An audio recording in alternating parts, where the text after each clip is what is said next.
Ayurveda secret shorts में आज फिर मैं आप लोगों को कुछ खास, कुछ विशेष, कुछ बहुत ही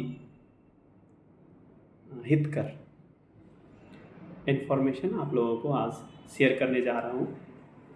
पिछले काफ़ी वीडियो में हम लोगों ने आंवला के बारे में बहुत ही इन्फॉर्मेशन, बहुत ही लाभदायक, बहुत ही ज्ञानमूलक आप लोगों को जानकारी हम लोगों ने दिया है। आज फिर आंवला के एक विशेष जानकारी आप लोगों को देने जा रहे हैं।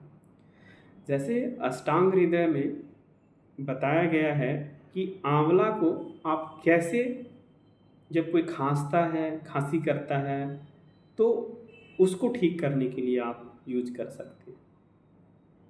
तो ये आम तौर पे बहुत लोगों को खांसने का प्रॉब्लम रहता है और वो काफ़ी लंबा टाइम तक चलता है और वो ठीक नहीं हो रहा होता है। ऐसे कंडीशन में आंवला को, जैसे आंवला का पाउडर लाया या पाउडर बनाया, फिर उसको 100 ml दूध में डाल के बॉयल करना है और जैसे बॉयल करते करते अगर 25 ml रह जाता है तो फिर उसको सेवन करना है, या जिसको खांसी आ रहा है उनको सेवन करने के लिए देना है घी के साथ। जैसे 25 ml घी, आधा या 1 चम्मच घी तक घी के साथ ले सकते हैं।